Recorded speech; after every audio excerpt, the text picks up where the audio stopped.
tarde, boa tarde. Nós estamos aqui, eu, Márcia, Vitória, e a professora doutora Andréia de Oliveira Alencar Iguma.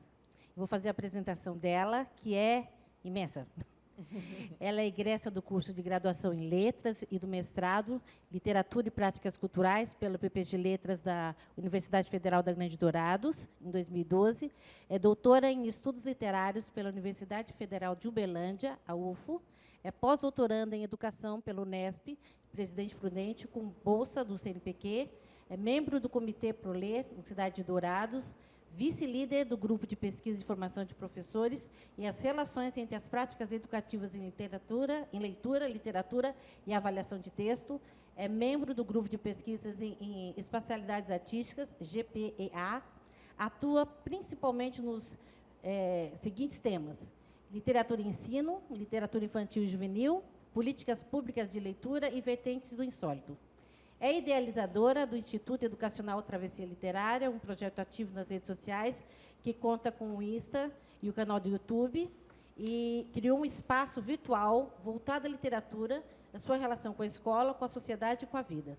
A convidada de hoje, por meio do Instituto, realiza curadorias, ajuda projetos educacionais, dá palestras e formações, e, atualmente, o Travessia Literária conta com um clube da leitura, voltado para professores e professoras. O professor que lê. A professora que lê. Um grande prazer estar com a senhora, um grande prazer conhecê-la. Prazer é todo meu. Primeiro, boa tarde, boa noite, bom dia, dependendo de quando vocês forem ouvir. Quero agradecer esse convite. Eu penso que são nessas travessias que a gente consegue olhar para o que a gente faz e olhar para o que os outros estão fazendo, e assim a gente não caminha sozinho, mas constrói um coletivo. Muito obrigada pelo sim ao PET Letras, por vocês estarem nesse projeto tão bonito, sob coordenação da minha querida e para sempre orientadora, professora Célia. Espero que seja um momento de trocas e de muito afeto. Com certeza, com certeza. Bom, a gente separou algumas perguntas aqui. A primeira delas é: nós falamos brevemente de seu percurso acadêmico, mas você poderia nos contar mais sobre ele? Dentro de letras, o que te levou a enveredar pela literatura? Bom, eu comecei a fazer letras porque eu queria ser escritora. Todavia, quando a gente vem para a academia, muitas vezes os nossos sonhos ficam engessados, porque alguns professores e professoras enxergam que o sonho do outro tem que ser o nosso sonho. É aí que a gente é tolhido. Mas, no meio do caminho, nós também encontramos professores e professoras que nos pegam pelas mãos e nos ensinam a voar. O sonho de escritora ficou guardado, mas o de ser professora nasceu, e eu devo muito disso, à professora Célia, que foi a minha primeira orientadora, ela que orientou o meu TCC, ela que me ensinou, a escrever academicamente falando, com todas as dificuldades que eu tinha, e que talvez ainda tenha, a gente segue aprendendo. E quando eu fiz a disciplina que foi na época ministrada pela professora Áurea Rita, Literatura Infanto-Juvenil, e eu li Bia Bisabel, eu pensei, nossa, é essa a literatura que eu quero trabalhar com as crianças e adolescentes que forem, meus alunos e minhas alunas. E ali nasceu uma paixão pela literatura infantil e pela literatura juvenil, que foi e continua sendo meu objetivo de pesquisa. Quando eu terminei a graduação, eu fui trabalhar primeiro numa rede privada de ensino, trabalhei com crianças pequenas no Fundi 1, e depois eu entrei na rede pública no Ensino Fundamental 2. E quando eu cheguei na sala de aula, ali não mais como aluna, mas como professora, eu entendi que a gente tem um sistema de ensino tão falho e que nos sobrecarrega tanto, mas que mesmo com todo esse sistema que cerceia, como Foucault já colocou, a escola também é um lugar de sonhar. Então eu decidi que algumas sementes seriam plantadas ali para que eu pudesse continuar sonhando e os estudantes também pudessem sonhar comigo. Vou abrir um parênteses, vocês vão ver que eu falo muito, então vocês podem falar, Andréia, para de falar, por favor. Quando eu terminei a graduação, tinha um evento aqui no UFGD que convidavam ex-alunos para virem falar como estava a vida profissional. E eu lembro que um colega falou que estar na sala de aula era maravilhoso, isso e aquilo. Ele terminou de falar, eu falei, gente, eu não sei onde ele trabalha, porque onde eu trabalho não é desse jeito. Aonde eu trabalho, a gente passa por várias questões bem delicadas. Então, a docência ela é um lugar cheio de desafios, mas que também pede utopias. Utopias para lidarmos com o colega que olha para você e fala, nossa, esse sonho todo é porque você acabou de se formar e quer jogar um balde de água fria, né? Eu me formei em 2008 e eu continuo sonhando e cheia de energia. Claro que alguns dias bem mais acesa e outros nem tanto. E aprender sobre isso também é importante. Então eu penso que é um percurso que a gente vai olhando, vai enxergando e vai fazendo escolhas. Porque a docência também é uma escolha, né? Então assim, eu continuo escolhendo estar aqui. Se a gente for olhar como nós somos mal remunerados dentro de um contexto com a nossa sobrecarga de trabalho, talvez a gente queira mudar de profissão. Quando a gente compara com um colega que talvez tenha mais status, porque se você é físio ou nutri e está me ouvindo, não me mate, por favor, só estou fazendo comparações. Se você pega um edital de fisioterapeuta e nutrição, eles ganham menos do que nós professores. Só que a nossa sociedade, ela vai respeitar mais, muitas vezes, uma outra profissão do que a docência. Então, a gente tem vários estigmas, vários estereótipos. Então, eu penso que nós precisamos fazer boas parcerias. Eu vim falando com a Célia sobre isso. Quem que a gente vai eleger para estar ao nosso lado na travessia, né? A senhora comentou a respeito do desejo de se tornar escritora, né? E, nesse sentido, o curso atendeu às suas expectativas e contribuiu para atingir esse objetivo? Como e quais foram as inspirações para todo esse seu furor literário? Menina, o curso quase que matou o desejo. E é muito contraditório, porque na minha qualificação de mestrado, um dos avaliadores falou assim, os traumas, eles existem, tá, gente? A gente paga terapia, mas nem todos os traumas deixam de existir. E alguns são até bons que perdurem. Um dos avaliadores falou assim, a sua escrita não é acadêmica, mas a minha escrita também não era literária. Por quê? Como que alguém, né, de um bairro periférico, de uma cidade do interior, ia ousar sonhar e escrever? E aí, mas também não era acadêmica, porque eu trazia justamente toda essa Andreia dentro da escrita. E aí eu tive uma crise, fiquei 30 dias sem conseguir escrever nem meu próprio nome, porque a minha linguagem não era acadêmica, enfim. Depois a gente vai lá, se aceita algumas caixas, porque precisa, e depois a gente rasga as caixas. Então, a academia não contribuiu em nada com isso, pelo contrário. Eu fui ter coragem de publicar o meu primeiro e-book o ano passado, aos que vieram antes.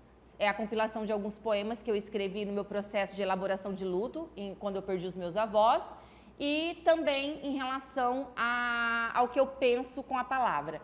Para isso foram quantos anos? Quase 2 décadas, né, para conseguir, porque o medo estava no outro. E coincidentemente ou não, hoje eu li uma frase de alguma psicanalista que eu não lembro o nome, que falava que a análise ela atinge o ideal quando você para de ter vergonha de si. Quando eu publico meu e-book, eu paro de ter vergonha da Andreia que escreve e começo a fazer as pazes com a menina que sonhava com isso quando tinha um diário cor-de-rosa. Muito obrigada. Como você lidou e lida com o cenário de desvalorização dos cursos de humanas, especialmente o de letras, no nosso país? Eu lido de várias maneiras, né? Eu penso que não é uma coisa linear. Primeiro, a gente lida muito com a revolta. Todavia, essa revolta ela não pode ser sufocante ao passo que eu fique só revoltada e eu não faça nada. Quando eu inicio conversando com vocês e falando sobre escolhas, é nessa perspectiva. Eu escolhi, tá? Eu vou rever isso daqui quantos anos? 3, 4, 5? Quero continuar? Não quero continuar? Vou fazer o quê? O que eu penso? Não sei se vocês conhecem o Antônio Novoa, ele tem um texto muito bonito que fala como que a gente vai mudar a educação, mais ou menos assim. E aí ele pergunta sobre as formações continuadas. Quando eu criei o Instituto da Travessia Literária, eu tinha uma crise ética e moral. Por quê? No meu sonho, eu ia terminar o mestrado e o doutorado e eu ia ir para a universidade. Eu já estava na universidade, mas na rede privada. E eu iria para uma universidade pública. Uma seca de concursos aqui. Andreia, mas tem concursos em vários estados. Por que não? Porque eu tenho uma vida pessoal aqui que eu não estou disposta a abrir mão nesse momento. Eu não estou disposta a criar a minha filha longe da minha mãe. Eu não estou disposta a criar a minha filha longe dos avós paternos. E falar sobre isso, eu penso que é muito importante. Por quê? Porque parece que a gente tem que ter vergonha da nossa vida pessoal e viver só a nossa vida profissional. talvez não agora na época de vocês, mas quando eu comecei a graduação e a gente via uma professora muito bonita, negavam que aquela mulher pudesse ser intelectual e também cuidar da sua aparência dentro daquilo que ela considerava cuidar. Ou você tinha que ser isso ou aquilo. O binarismo acontece em todo momento e às vezes a gente não enxerga. Eu tenho uma filha de 1 ano e 7 meses. Ela é minha prioridade absoluta. Em alguns lugares da academia, as pessoas torcem o nariz. Mas ela não está aqui hoje porque ia fazer tempestade. Do contrário, ela estaria. Ela vai comigo nos congressos, ela vai comigo nas minhas palestras, ela vai comigo nos lançamentos de livros. Por quê? Porque eu ainda considero que ela precisa estar comigo. E ela, uma menina, ver a sua mãe desejante, ela pode crescer também sabendo que a mulher pode desejar. O que isso tem a ver com o cenário da educação? Tem a ver que a gente tem que reaprender a olhar para os discursos do senso comum controladores que ainda nos controlam, com toda a redundância. Que a gente ou vai priorizar isso ou priorizar aquilo. Hoje, a minha maior preocupação vai além do nosso salário e da nossa desvalorização. Hoje, a minha maior preocupação é com a nossa saúde mental. Eu trabalho atendendo muitos professores e professoras. Eu dou muitas formações. E a nossa categoria é uma categoria que está doente, com sobrecarga e que tantas vezes não tem como olhar para si porque o sistema não deixa. Nós precisamos conversar e olhar para nós para dizer: eu trabalho sim, mas eu também treino. Eu trabalho sim, mas se eu quiser eu pinto o cabelo. Eu trabalho sim, mas eu saio para beber minha cerveja. Eu trabalho sim, mas eu tenho os meus momentos que o trabalho não cabe. Eu posso ser a intelectual que for e não preciso provar nada para ninguém. Estar com a marca do meu batom vermelho no meu copo de cerveja gelado não me faz menos. Pelo contrário, talvez me faça até maior, porque ali eu estou cuidando também da minha saúde mental. Perfeito, Andréia, obrigada. Eu concordo plenamente contigo, plenamente. Você poderia nos contar um pouco da sua participação no Comitê ProLer em Dourados? Claro. Vamos lá. Gente, ser pobre é muito difícil. Na época que eu fazia graduação, iniciação científica era bem complexo. Eram poucas vagas que eram abertas e, para ter bolsa, você não podia trabalhar, né? Só que eu era responsável pela minha família, né? Minha mãe era separada do marido, que não pagava pensão, vejam só. Quem que sustentava minha mãe e meu irmão? Eu. Então não havia possibilidade nenhuma de eu parar de trabalhar para ter uma bolsa e fazer iniciação científica. Então, eu terminei a graduação sem fazer iniciação científica. Quando eu terminei a graduação, eu queria continuar estudando. E aí eu mandei uma mensagem para a professora Célia e falei assim: olha, eu queria muito continuar estudando, mas eu não sei quais caminhos, enfim. E na época ainda não tinha mestrado aqui na GD, aí ela falou: olha, a gente está com o Comitê ProLer ativo, vai ter uma reunião, se eu não me engano, era numa universidade em frente, o CEUD, numa daquelas salas, vai lá no próximo sábado para você entender como que funciona. E eu fui, né? Ainda bem que eu fui, estou desde sempre, mesmo com esse ato, né, por conta da falta de investimento de verba pública no que faz a literatura e a leitura acontecer nesse país. Então, a partir de então, eu integrei a equipe e a gente fez e faz muitas formações para os professores, e é muito bonito porque às vezes eu vou ministrar formação pela travessia e alguém diz: eu te conheço da época do ProLer. Então, acaba sendo uma identidade. E eu vou destacar que um dos momentos mais célebres que teve, né, foi quando teve um investimento e a gente conseguiu trazer a professora Marisa Lajolo e a gente foi para Bonito, com tudo pago, e eu dividi a van com a Lajolo. E aí eu lembro muito bem que eu falei para ela assim: nossa, eu tô muito nervosa. Aí e eu tô nervosa aqui também, porque o dia que não tiver nervosismo não faz mais valer a pena. Ela colocou a mão na minha perna, olhou para mim e falou assim: o dia que você não estiver nervosa, nada mais faz sentido. Eu ainda fico nervosa também. Então, a universidade pública, os programas de fomento, eles nos ajudam. Vou pegar esse gancho e fechar o parênteses que eu comecei lá, que eu não fechei, que aí eu falei que quando eu comecei a travessia, eu tinha uma crise ética e moral, porque eu tinha a utopia que eu iria estudar tudo o que eu estudei e que eu iria conseguir um emprego na minha cidade ou no meu estado. E não é bem assim que acontece, né? Com essa seca de concursos, enfim. Hoje eu ainda preciso ver se de fato eu quero ou não um concurso. Quando você fala isso, você tendo terminado um doutorado, diz assim, como? Você estudou tanto para quê? E é interessante que as minhas colegas que fizeram mestrado e doutorado e estão na educação básica sofrem preconceito duplo, de quem está na faculdade e de quem está na escola. Quem está na escola fala, ué, estudou tudo isso para cá? Como se a escola não merecesse quem estuda. E quem está na academia fala, ué, não deu conta de vir para a academia? Então parece que nós também só temos um caminho bifurcado, ou é isso ou é aquilo novamente.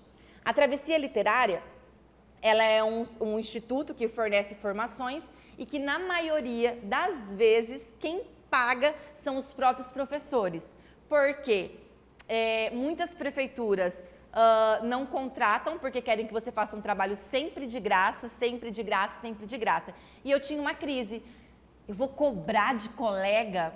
E aí uma colega chamada Roberta um dia foi num dos cursos e ela falou assim, Andréia, se nós tivéssemos um país que fornecesse formação e que contratasse professores formadores, você até que poderia ter essa crise.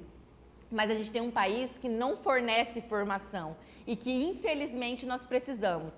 Pense que você está cobrando um valor justo por uma qualidade, por uma formação que tem qualidade, sendo que a maioria das pessoas cobram valores altíssimos com formações que não têm qualidade. Então, eu terminei o relatório do meu pós-doc e entreguei quarta-feira e eu falava que a travessia nasce em relação ao ProLer, porque foi o ProLer que me ensinou a ser professora formadora. Então, o que eu estou aqui hoje é de lá. Então, são essas pontas. Talvez amanhã, quando vocês forem entrevistados, vocês falam assim, bom, vocês possam falar assim, foi lá, né, quando eu estava no PET Letras que eu comecei a ter essa noção do que me trouxe até aqui, indiferente do lugar que vocês escolham estar. Muito obrigada. Como você tem ganhado a vida por meio da literatura? Você elaborou algum plano de ação? Menina, a gente ganha a vida quase perdendo. É meio que desesperador. Vamos lá. Trabalhei na rede privada de ensino por 10 anos. Tive burnout, perdi demissão. E aí, reativei a travessia, que estava um pouco parada, para dar as formações. Quando eu estava dando formação viajando, dava bastante grana, porque as prefeituras pequenas, elas chamam mais do que as prefeituras maiores. Só que aí eu engravidei e eu não ia poder mais viajar, porque eu tive muito enjoo até a 16ª semana. Mas a vida é bonita. No dia que eu descobri que eu estava grávida, eu fui contemplada com a bolsa do CNPq. E aí eu fiquei por 1 ano e 6 meses recebendo a bolsa. Parei de receber a bolsa, meu projeto demorou mais para terminar porque tinha prática e conseguir entrar na escola para aplicar prática não é nada tranquilo, né? Você depende de um calendário que a CEMED autoriza ou não autoriza. E aí, quando a bolsa acabou, eu voltei com a travessia. Então, a travessia ela funciona assim. Quando eu tenho fôlego e ministro muitas formações, entra uma quantia de dinheiro que dá para o básico. Quando eu não faço essas formações, não tem. Só que é uma sobrecarga, porque sou eu que faço a mídia, sou eu que faço certificado, sou eu que faço os convites, sou eu que dou quase todas as formações, mesmo que às vezes eu convide algumas pessoas. Mas, né, ter sido mãe, entre aspas, velha na questão biologicamente falando, me deu alguns confortos. Então, como eu sempre trabalhei muito, hoje minha casa é quitada, meu carro é quitado, então eu fiz algumas economias. Por exemplo, o dinheiro do PNLD entra, né? A gente guarda, que é uma quantia um pouco maior. Entra um outro dinheiro de edital maior, você guarda e você vai fazendo essa organização. O que eu tenho para decidir daqui para frente? Vou continuar com a travessia ou vou para a universidade? A decisão não está tomada e ela não precisa ser tomada agora. O que eu sei é que para o ano que vem tem muita coisa bonita para acontecer na travessia, né? A gente está criando um novo site, eu fiz parceria com algumas pessoas muito bonitas que vão dar formação. Então eu acredito muito que esse movimento vai dar para ganhar a vida sem perdê-la na sobrecarga que eu já tive de trabalho, que eu não quero entrar nunca mais, que é o adoecimento de quando se nega que você vai para a academia às 3 horas para você não ter burnout. Eu acho que com essa qualidade de vida que a gente tem que visar. Uma próxima pergunta. Claro. No Insta do Instituto Travessia Literária, eu li que a escrita sempre fez parte da sua vida, mas que você passou por períodos de ausências, encontros e desencontros com a arte de escrever. Como foi esse processo e o que motivou a não desistir? Eu acho que o que me motivou a não desistir foi o que a Clarice Lispector falou, né? Que se a gente não escreve, a gente se sufoca. Então, eu acredito que eu preciso mais da escrita do que da leitura. E olha que eu preciso muito da leitura. Então, escrever para mim é um processo de encontro comigo. E isso de não precisar da plateia é muito bonito. Então, hoje a escrita tem funcionado da seguinte maneira. Eu tenho um Instagram pessoal, que tem pouquíssimas pessoas, que eu tenho um quadro chamado Diário de uma Mãe. Lá eu escrevo coisas sobre a minha maternidade, que possivelmente vai se tornar um livro que vai chamar 1 mais 1 igual a 1. Porque é uma simbiose que dizem tanto que é a bebê que precisa de você, mas quem não cortou o cordão umbilical fui eu, né? Esses dias meu marido falou assim, eu acho que quem vai sofrer mais quando terminar de amamentar vai ser você do que a Marina. Eu falei, com certeza, mas sou eu bancando esse sofrimento, porque esse sofrimento também me dá muito prazer, né? Tá ali no lugar. Então esse é um quadro muito bacana. Criei uma newsletter há pouco tempo, que é um lugar que eu também escrevo sem ter pressão. Continuo escrevendo os meus poemas que estão guardados para um outro momento. E escrevo coisas muito aleatórias. Então, entender que você não precisa de um modelo é muito importante. Porque as minhas referências literárias, elas já existem e eu não vou ocupar esse espaço. E talvez se eu perdesse a minha vida querendo ocupar esse espaço, eu jamais escreveria nenhuma receita de bolo porque eu não teria coragem, né? Então eu acredito que a gente precisa desacralizar a escrita. Eu acho que é isso, é tornar a escrita palpável. Quando eu estava na universidade, até 2 anos atrás, como professora do ensino superior, a minha disciplina que eu tinha mais alunos era linguagem e argumentação. E aí, quando a gente ia trabalhar escrita, e aquela dificuldade enorme, eu falava, então, pera lá, vamos escrever sobre algo que vocês deem conta de escrever, que vocês saibam, para vocês entenderem que a escrita ela vai muito além das regras que a academia nos coloca, né? Então, assim, a gente vai aprender gêneros textuais porque faz parte da nossa ementa, mas antes de aprender gêneros textuais, a gente precisa entender o que é escrever. E aí era muito interessante porque eu não usava caneta vermelha. Porque eu falava para eles assim, olha, eu não quero que vocês olhem o texto de vocês e vocês se sintam pequenos e impotentes. Eu quero que vocês olhem para o texto de vocês e vocês percebam o que eu preciso fazer para que esse texto esteja dentro de algo que alguém determinou que era padrão. E aí eu lembro que eu atendia, as minhas turmas sempre foram turmas imensas, de 40, 50, mas eu fazia plantão de atendimento e vinha um por um na minha mesa. E aí quase sempre eu ouvia, isso nunca tinha acontecido.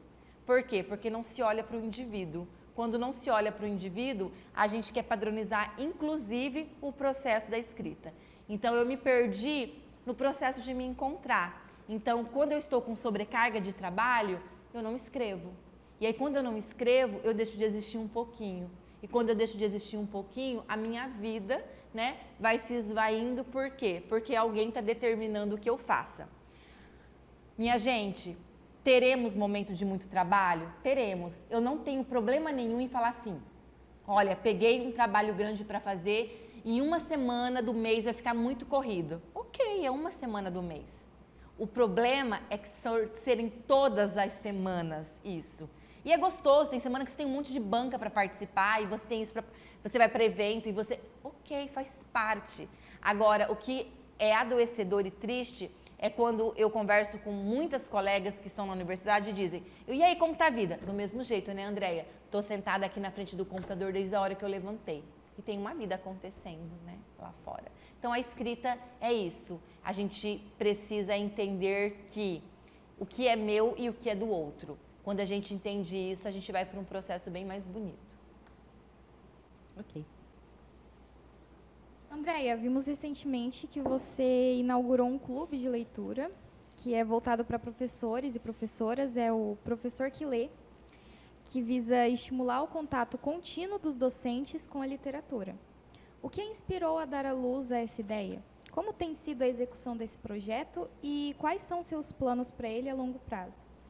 Gente, quero ver vocês no próximo, tá? Porque o clube é para docentes e para graduandos de licenciaturas, graduandos e graduandas. Então, assim, vão ler Lígia Fagundes Telles comigo, que é o próximo livro que vai acontecer em novembro.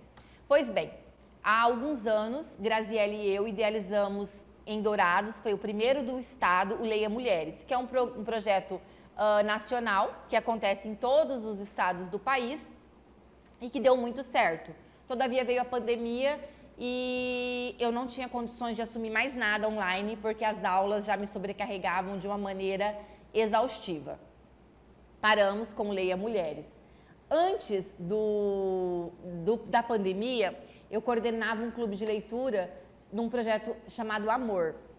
Esse projeto, ele atendia pacientes mulheres curadas ou em tratamento contra o câncer. Então, acontecia toda sexta-feira. Lá,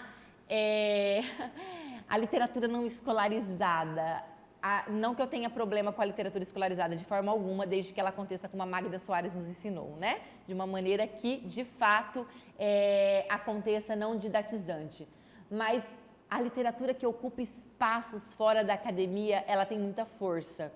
E trabalhar com mulheres semi-analfabetas, com mulheres que nunca tiveram contato, me deu muita inspiração para continuar trabalhando com a literatura. E aí vocês podem estar me perguntando, Andréia, o que tem a ver esse público e o público de docentes? Muito. Eu trabalho com formação continuada, minha gente, e muitas e muitos professores e professoras não são leitores. Ponto. O que eu tenho trabalhado e conversado com o meu público? Admita, não para mim, mas para você, que você não é leitor e que você não é leitora. Quando você admitir isso, talvez você aceite que a leitura possa fazer parte da sua vida. Talvez não faça, mas se você desejar. Quase todas as formações, quando eu pergunto, por que você não lê? Aí a pessoa me responde, porque eu não tenho tempo. Aí eu falo, minha gente, vamos brigar agora. Não é por falta de tempo, é porque você não é leitor e leitora. Porque quando nós somos, nós lemos. Eu tiro a responsabilidade do meu colega também. No meu relatório de pós-doc, que vai virar livro em breve, eu faço uma discussão assim. A academia, vou pensar aqui no curso de letras, tá? Se vocês acharem que eu estou muito errada, vocês não falem agora, falem depois, porque tem público ouvindo, aí a gente conversa daqui a pouco nos bastidores. O curso de letras, muitos colegas, eles fingem que os graduandos chegam sendo leitores, porque isso tira dele a responsabilidade de fazer esse aluno leitor. Curso de letras, minha gente, se nós formos olhar a história, era um curso elitista, no meio do caminho que se tornou um curso que atende a gente, né, das camadas populares, com todas as questões da educação e etc.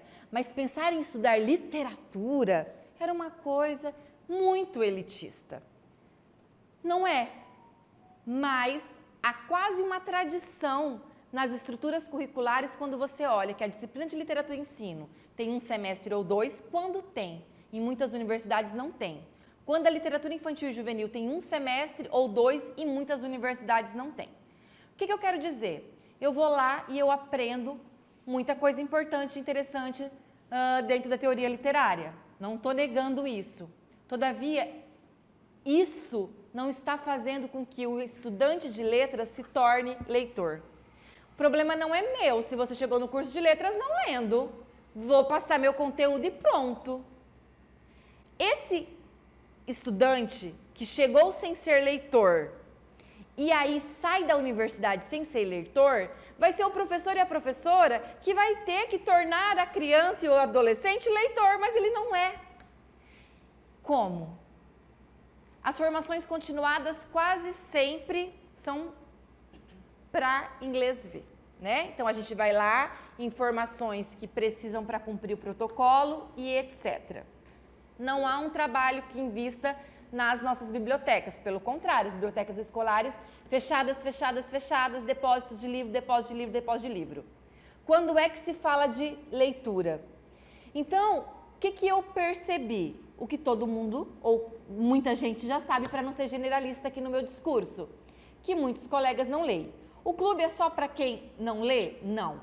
O clube é para quem lê e para quem quer ler e para quem quer ser leitor e talvez não saiba. Lá a gente não vai falar sobre teoria, lá a gente não vai fazer análise profunda, lá a gente vai conversar sobre a vida, no campo prosaico e no campo ficcional. Lá nós vamos falar das mazelas e das dores da nossa profissão. Lá nós vamos falar das esperanças e das utopias da nossa profissão. Lá nós vamos falar sobre literatura. Falar sobre literatura, minha gente, é revolucionário. Falar sobre literatura é quando eu consigo, de repente, perceber algo sobre mim que se eu não tivesse tido acesso a isso, eu jamais saberia. Por isso que a literatura é tão negada, porque de repente a gente começa a saber sobre nós, de repente eu começo a entender que o outro também vive tragédias e que ela não é só minha, e aí eu consigo entender que apesar das tragédias, há uma vida acontecendo, há uma chuva lá fora, há uma flor insistindo em nascer mesmo com o mundo pegando fogo. Então o clube, eu espero que ele tenha vida longa e que por ele passem, fiquem, voltem, saiam pessoas, sujeitos que queiram saber sobre si e sobre o mundo. Este é um projeto que seja democrático, para que as pessoas cheguem lá com vergonha e falem assim, eu nem li o livro e vim, que vergonha. Não, você veio, talvez amanhã você leia, talvez depois da manhã você leia. E mais do que isso, o que eu faço em todas as formações que eu ministro é ler para os professores e para as professoras, porque a gente fala tanto da literatura e a gente lê tão pouco para os outros. Eu penso que quando a gente para uma aula e lê ficção, e a gente continua a aula, sem ter que fazer grandes elaborações sobre aquilo, é a gente dando chance e oportunidade das narrativas continuarem existindo. Tem um livro novo do Byung-Chul Han que fala sobre narrativas, que ele vai falando que nós estamos perdendo a capacidade de narrar pelo excesso de informação. E aí quando eu falo para o colega, não é falta de tempo, porque você olha a rede social, porque você fica olhando a mesma coisa várias vezes, mas é falta de uma educação literária. E a educação literária, que é o termo que eu tenho estudado bastante, ela vai falar que não adianta formar o professor e a professora enquanto leitor se nós não contextualizarmos esse sujeito politicamente, socialmente, para entender sobre o mundo. Então, o clube nasce por isso. Muito linda a sua iniciativa de trazer autorias femininas. Inclusive, eu vi no seu Instagram que você falou sobre Redemoinho Dia Quente. Isso. Que é uma mulher do Cariri que fala sobre diversas mulheres do Cariri. Então, isso é de suma importância. Muito obrigada. Eu que agradeço. Falando de literatura infantil, que é um dos grandes focos do Travessia Literária, inclusive, vimos que você deu uma formação incrível sobre a qualidade estética na literatura infantil. O que lhe acendeu esse desejo de aprofundar nesse gênero literário? E, a seu ver, qual a dimensão da importância política e social da literatura infanto-juvenil, geralmente tão subestimada por leitores adultos? Bom, eu penso que a literatura infantil, ela consegue um prestígio porque vende. Então, nós temos um mercado muito forte atrás.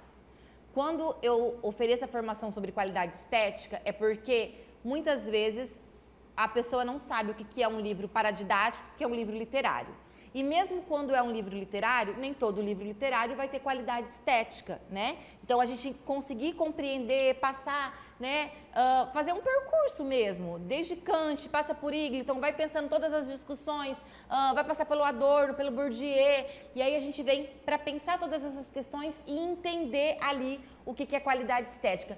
Não dentro da perspectiva de uma literatura canônica, não, que também vai cair no elitismo, mas a gente conseguir entender o que é clássico, o que a gente vai pensando dentro dessa questão que não limita, que não diminui, mas que traz uma polifonia, enfim. Hoje, o meu maior recorte é com a literatura juvenil, porque eu penso que os jovens, ele é o devir entre os devires, né? Porque, assim, a criança, mesmo tendo ainda muitos direitos para serem assegurados, ela ainda é enxergada, uma fatia pequena, mas pelo atrativo que tem e quase sempre pela ideia equivocada do corpo dócil. Então, assim, não é que estão preocupados com as crianças, mas é que a criança, quase sempre associada ao corpo dócil, é mais fácil de ser manipulada e manuseada. Então, é aqui que eu vou investir para eu ter o corpo que eu quero. Todavia, quando a criança sai desse corpo dócil, a gente encontra essa sociedade patológica que tem adoecido e dado rótulo para as nossas crianças. Uma criança não pode mais ser criança, ela é uma criança com tal síndrome, com tal espectro. Não estou dizendo que não há, tá, gente? Não me compreendam de forma equivocada, mas estou dizendo do excesso de laudos equivocados e errados que nós temos na nossa sociedade. E aí, por isso, nossa, eu vou lá na livraria comprar um livro que vai falar sobre emoções. Gente, esses dias eu vi profissionais da saúde dando formação a partir desses livros. Lá estamos nós colocando que raiva é isso, que tristeza é isso, que mágoa é isso, e fazendo um grande desserviço. Porque quem disse que nós sentimos da mesma maneira? E ao invés de eu criar caminhos, eu vou lá e corto, porque quando a criança sente a raiva, ela fala assim, nossa, mas não está de acordo com o que eu li, então isso não é raiva, vamos catalogar de uma outra maneira, né? Então, trabalhar com a literatura infantil é dizer que a criança tem direito à arte, que a criança tem direito àquilo que não vai engessar, mas que vai possibilitar caminhos. E aí eu parto para a literatura juvenil, que é meu escopo de trabalho, porque dentro da literatura juvenil nós temos públicos, né, que as juventudes sempre são plurais, numa perspectiva que estão ainda mais marginalizadas, porque é o que o Caligares fala, né? Os adolescentes estão em suspensão. Não são mais as crianças engraçadinhas e não são os adultos que pagam conta. Então, quando fala do grupo de adolescentes que não estão no mercado de trabalho, tá, gente? Por isso que a gente fala em juventudes no plural. Então, o que sobra? Sobra muito pouco. Sobra a rebeldia, sobra os adjetivos pejorativos. Geração mimimi, aborrecente, etc. e tal. Então, não são escutados, não são enxergados, quase sempre são ouvidos de uma maneira muito negativa. Esses dias, numa formação, uma professora falou assim, Andréia, você está dizendo isso porque você não trabalha com adolescente. Você não imagina como é difícil trabalhar com adolescente. Trabalhei com adolescente até 2 anos, mas ok. Aí eu respondi para ela assim, ué, e é fácil trabalhar com adulto? Eu acho mais difícil trabalhar com adulto que adolescente, minha gente, né? E olha que eu tenho mais esperança nos adolescentes do que nos adultos, né? Então, eu acredito que essa literatura, ela vai conseguir contribuir com que as caixinhas sejam quebradas, né? E que esses sujeitos sejam capazes de elaborar sobre si e não a partir do que o outro determina que deverá ser. É isso, também. Muito obrigada. Imagina, a Márcia está me olhando com uma cara, gente, para vocês que não estão vendo, que eu não sei se meu Deus, ela é mais louca do que eu imaginei, ou se eu concordo ou discordo publicamente. Não, eu concordo com muita coisa. Inclusive, o meu escopo de trabalho, do meu mestrado, trabalha exatamente em cima disso, porque eu acho que é nessa juventude que a gente consegue ter alguma mudança. Então, leia meu livro. Porque os adultos já estão mais... propaganda. Os adultos estão mais complicados. Sim, exatamente isso.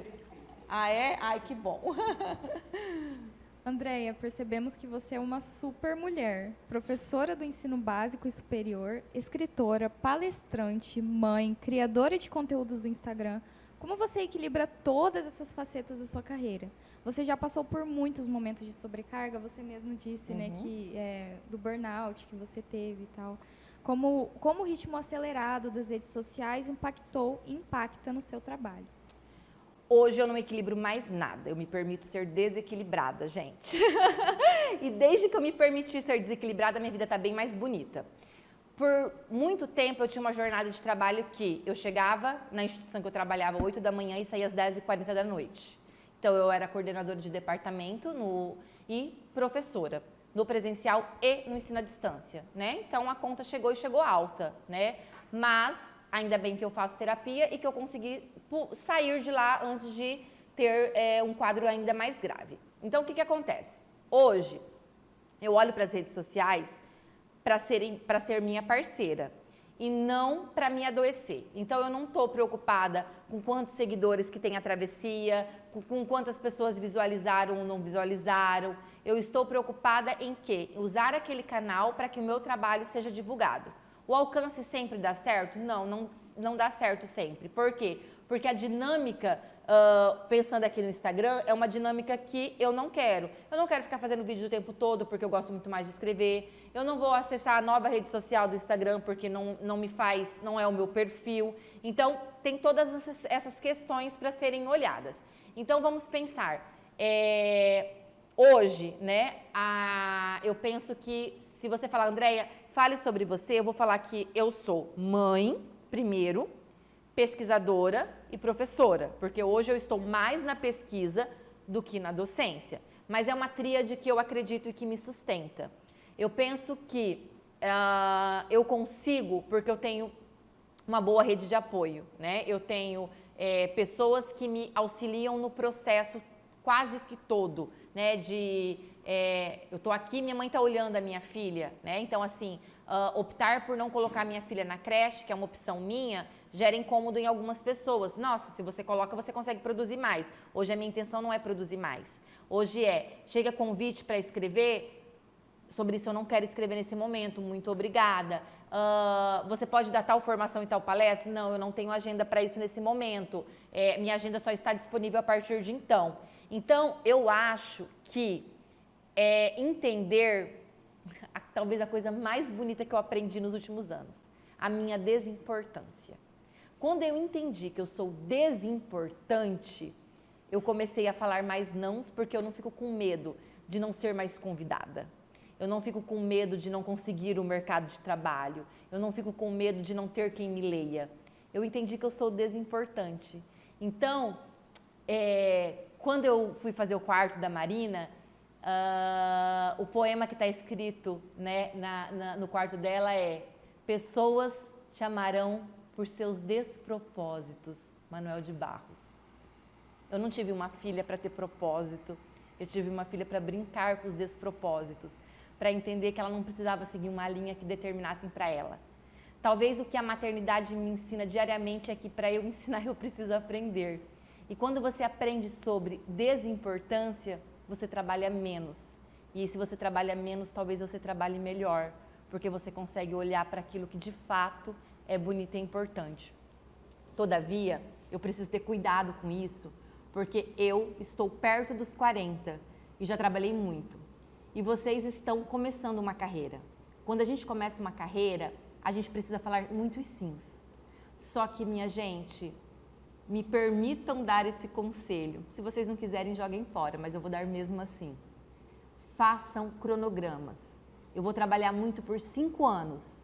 Eu vou trabalhar muito até eu conseguir comprar a minha casa que está nesse projeto, até eu conseguir dar uma casa para minha mãe, até eu fazer a viagem dos meus sonhos. Depois eu vou reorganizar e eu vou perceber se eu preciso de fato continuar trabalhando muito. Quando a gente está fazendo a nossa carreira, de fato, a gente fala muitos sims. Muitos. Vocês vão falar sims, mas entendam até quando vocês precisam falar sims. Porque tem pessoas, eu acredito que eu estou aí na metade da minha carreira, que chegam na metade ou que chegam no final e que não entenderam sobre desimportância e querem continuar trabalhando com o mesmo ritmo que tinham quando tinham 25 anos. E aí, além dessas pessoas estarem doentes, elas continuam adoecendo as bonitezas da vida que são vocês, a nova geração. Perfeito, obrigada. Ai, gente. Admiramos muito o seu empenho da conscientização social que a leitura literária proporciona e o trabalho que você incentiva junto a professores e professoras. Em sua palestra, Construir uma Vida Possível, ouvimos falar sobre o espírito da esperança contra a sociedade do medo. Poderia nos falar mais a respeito? Que coisa bonita, né, gente? Eu penso sempre no Paulo Freire quando ele fala do esperançar, que vai além do que a gente entende como esperança. Quando nós estamos em meio a tantas catástrofes, com tantas dores, fica tão difícil sonhar um mundo possível, mas a literatura ela também propicia a gente olhar para trás e enxergar outros contextos de guerras, de grandes catástrofes e que as pessoas existiram apesar de. Eu penso que o sistema neoliberal, ele incutiu nas nossas mentes que nós precisamos sobreviver. Então, nós temos uma vida e a gente vai ter uma sobrevida, já que tudo dói, que a gente fica sem esperança, que o sistema é falho. E eu acredito que quando a gente deixa de ter uma sobrevida e tem uma vida, é a nossa grande vitória em cima do sistema, né? Então, quando eu falo construir um mundo possível, eu penso que, eu gosto muito do Ariano Suassuna quando ele fala do realista esperançoso, né? Então, eu acho que eu sempre fui muito mais esperançosa do que realista. Todavia, hoje, eu tenho entendido um pouco sobre a importância também de ser realista. Então, quando a gente vai lendo, por exemplo, o novo livro do Bill Shuham, eu gosto muito dele, ele vai trazer para a gente sobre a importância de voltar a sonhar. Coincidentemente ou não, o último livro da Michelle Petit, que foi escrito a partir das narrações colhidas na época da pandemia, também é sobre construir mundos possíveis. Quando a gente vê, né, pensadores intelectuais que são nossas referências falando sobre isso, a gente pensa que não é um problema de dentro da minha casa, do meu bairro, do meu país. Infelizmente, é um mundo que assola. Uma coisa que eu não quero perder é a capacidade de me espantar diante das dores do mundo e da dor do outro. Mas eu também não posso deixar que essas dores me paralisem. Então, talvez a gente precisa rever os discursos, até os discursos dos nossos pares, porque nós não temos força e condições de travarmos todas as lutas. Talvez peçam da gente o que nós não temos para dar. Eu ter empatia, eu me solidarizar com a outra causa é importante e nobre, mas dizer que eu vou ter condições de lutar por todas as causas não é possível. E eu ouvi ou li algo no perfil da Sabrina Fernandes, que eu gosto bastante, e ela falava assim, sobre a crise climática, ela dizia assim: a quem interessa que nós paremos de lutar pelo mundo porque ele não tem mais jeito, senão aqueles que querem controlar. Quando eu paro de lutar pelo mundo, eu paro de lutar pela minha filha, eu paro de lutar por vocês, eu paro de lutar por mim. Lutar e querer construir uma vida possível é dizer sim. Olha só como o mundo está pegando fogo, olha como o nosso país está. Mas eu preciso falar sobre isso para que isso incomode o suficiente para que alguma política aconteça e seja isso pelo menos amenizado. Quando a gente lê literatura, a gente entende que as dores e as mazelas sempre existiram e que infelizmente talvez perdurem e continuem existindo. Mas nós estamos aqui. E essa literatura que nos ensina sobre a dor do outro também ensina sobre a força. E é essa força que nos ajuda a construir um mundo possível, aonde apesar de ter tanta dor, há também riso. E a gente pode dançar em cima das labaredas, minha gente. Que inspirador. Sabemos que precisamos da narração, mas em sua palestra você comenta sobre uma crise da narração. O que exatamente você quer dizer com essa expressão? Eu quero dizer que, bom, como eu sempre começo como eu apresento a minha ementa, eu falo assim: minha gente, minha aula você não encontra no YouTube. Ou você vem para minha aula, ou você vem. Porque não tem. Não adianta depois, sei lá, pegar o conteúdo da Andréia e digitar no YouTube que eu vou aprender. Não vai. Então eu faço propaganda da minha aula mesmo, gente, porque eu acho que eu dou aula muito bem. E aí, o que acontece? Nós estamos perdendo a capacidade de narrar em vários aspectos, porque parece que eu vou ter tempo de estudar depois. Quando eu vou dar formação num sábado de manhã, um povo que trabalhou a semana inteira e que quer qualquer coisa menos olhar para minha cara, eu falo assim: vocês já estão aqui, me xingando ou não me xingando. Então vamos tentar fazer com que isso aqui valha a pena. Porque é uma ideia de que, não, eu vou ficar olhando o Instagram, as redes sociais, e depois eu pego o conteúdo com uma outra pessoa. E eu matei o meu tempo, eu desperdicei o meu tempo, eu não aproveitei naquele momento. André, o que isso tem a ver com narrar? Tudo. Porque parece que eu vou ouvir sempre do outro que já está mastigado, e eu perco a oportunidade de... Gente, eu adoro ouvir fofoca, Adoro. Eu gosto quando eu estou no ônibus, no avião, em qualquer lugar, a pessoa está contando. E eu tenho uma raiva quando eu tenho que descer e não termino, né, de ouvir. Porque é isso que faz a gente saber sobre como o mundo está funcionando. Vou contar uma para vocês, mesmo meu tempo estando estourado. Estava saindo da academia, tinha uma menina, encostou o guri na parede e falou assim, semana passada, quando você tiver alguma coisa contra mim, você chega em mim e fala. Sua sorte que você não veio na aula quinta, porque eu estava com sangue nos olhos e você ia apanhar. Eu adorei aquilo, eu queria saber o que o menino tinha falado. A gente está ouvindo e colhendo a vida, que é ordinária e bonita. Essa ideia de que nós precisamos dos grandes feitos para existir tem nos roubado a capacidade de escuta. A vida acontece, minha gente, são nos pequenos feitos, é na miudeza, quando a gente tem a capacidade de novo de se espantar, porque o bolo de hoje está mais cheiroso do que o bolo de ontem. A narrativa e a crise da narração que eu digo é que nós temos tido pouca ou quase nenhuma vontade ou interesse em escutar sobre o outro. Tem gente que chega num nível que vai para os congressos e só escutam a própria voz, porque quando o colega vai falar, saem da sala.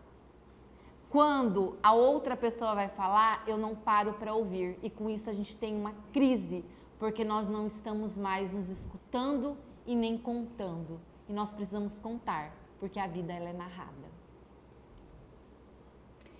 Ai, estamos nos encaminhando para o final. Triste. Qual conselho você daria para alunos e alunas dos cursos de letras que também guardam no peito esse apreço pela literatura e pela leitura? Minha gente, que o desejo seja vital e que nos movam. Nós precisamos ser seres desejantes.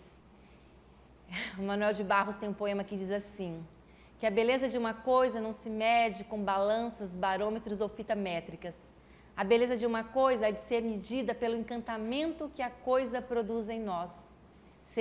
Sejam seres encantados, sejam seres sonhadores, sejam seres que levem o seu trabalho a sério, que entendam da responsabilidade e da ética que a gente precisa e principalmente que nós estamos lidando com outros sujeitos, que talvez só perto de você tenha, de fato, a possibilidade de sonhar. Mas antes de olhar para o sonho do outro, olhe para o seu sonho. Olhe para o seu comprometimento com o seu desejo. Entenda por que você está aqui, por que você optou por esse curso, por que você terminou esse curso, por que você voltou para essa universidade, por que você vai sair dessa universidade. Dentro do curso de letras nós temos muitos caminhos e nós precisamos olhar para esses caminhos com muito respeito, com muito afeto, para entender quais são as nossas escolhas. E não deixar que a outra pessoa determine o nosso tamanho. Minha gente, nós somos seres cheios de despropósitos. Para que seguir o propósito de alguém que com certeza não entende nada sobre si? Porque se entendesse, não estava interessado em tentar tolir a nossa vida. Sejamos seres desejantes. O mundo da educação é um mundo bonito, por isso que não é valorizado. Mas nós estamos aqui. E aqueles que estão, atrapalhando, atravancando o nosso caminho, eles passarão. Eu, passarinho. Voe, minha gente. Muitíssimo obrigada. Em nome do PET Letras e da UFGD, nós agradecemos demais a presença da senhora. Foi uma tarde encantadora. Adorei. Ai, que delícia. Eu também amei. Muito obrigada pela sua presença. Você tem falas muito inspiradoras. Muito obrigada por tudo. Agora tem que voltar para dar uma palestra para a gente, né? Vamos marcar uma outra coisa agora. Eu volto. Muito obrigada, viu? Eu que agradeço, minha gente. Muito obrigada.